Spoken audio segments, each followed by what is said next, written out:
भारतीय नृत्य शैली में सभी कला साधकों का, कला समीक्षकों का और कलाकारों का मैं स्वागत करता हूं, अभिनंदन करता हूं। आइए, नाट्योत्पत्ति कथा के बाद आज नाट्य प्रशंसा की चर्चा हम सभी करने जा रहे हैं और उसमें है कि नाट्य की उत्पत्ति कैसे होती है। ब्रह्मा जी के द्वारा हम सभी जानते हैं। कहाँ से यह आया और क्यों, इसकी बातें आती है। यानी नाट्य प्रशंसा के अंतर्गत नाट्य के क्या महत्व हैं, नृत्य के क्या महत्व हैं, यह हमें धर्म, अर्थ, काम और मोक्ष की प्राप्ति निश्चित कराता है। आपको अनेकानेक उदाहरण मिलेंगे इस देश में, आज भी, वर्तमान में भी और भूतकाल में भी और भविष्य में भी। यह मैं पूरे विश्वास के साथ कहता हूं। इसलिए नृत्य करना चाहिए। और यही नहीं, आपको कीर्ति, बुद्धि, सौभाग्य, दक्षता, धैर्य, विलास, स्थैर्य, उदारता, ये सारे जिसको कहते हैं तत्व जो हैं, जन कल्याण के तत्व हैं, आत्म कल्याण के तत्व हैं, व्यक्तिगत शांति और सद्भावना के जो पूरे स्वरूप विकसित होते हैं, उसका यदि जिसको कह सकते हैं कि उसे जानना हो, समझना हो, प्राप्त करना हो, तो हम सभी नृत्य करें। उसी को आज अभी मैं नाट्य प्रशंसा के माध्यम से प्रस्तुत कर रहा हूं। वह ऋषि, यजु और साम, अथर्वण वेदों से लेकर क्रम से कथा, अभिनय, गीत रसों को ब्रह्मा जी ने उन सब से रच डाला। यह शास्त्र अनोखा नाट्य वेद जो कहलाया, धर्म अर्थ और काम मोक्ष का दाता जिसको बतलाया। यह नाट्य वेदों से ब्रह्मा जी द्वारा लिया गया है, रचित किया गया है।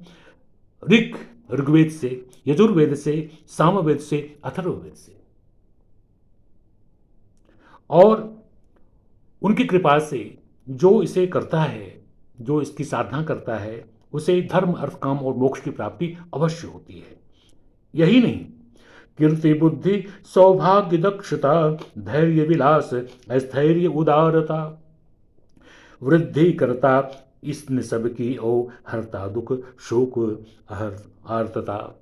सारे दुख, सारे शोक मिट जाते हैं जो नृत्य करता है, जो नाट्य करता है, जो अभिनय करता है, जो गीत वाद्य बजाता है।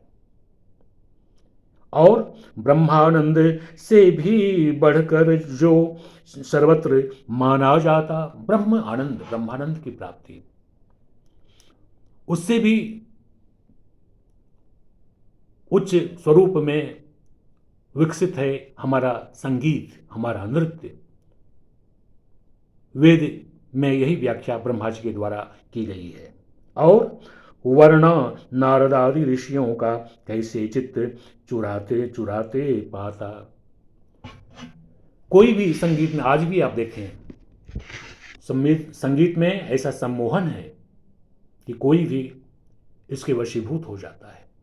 अकेला एक कलाकार और हजारों लाखों दर्शक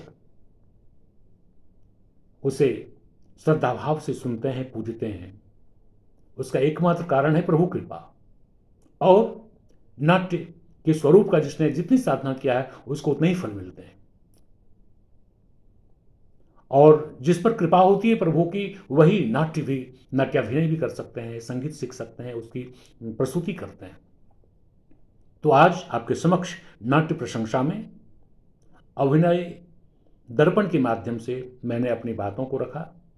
आशा है आप सभी स्वीकार करेंगे और हमारे चैनल में जुड़ने का प्रयास करेंगे, ताकि मेरा मनोबल ऊंचा हो और संगीत, नृत्य की विधा से हम सभी अपने आप को परिपूर्ण करें, इसे सुरक्षित करें, संरक्षित करें।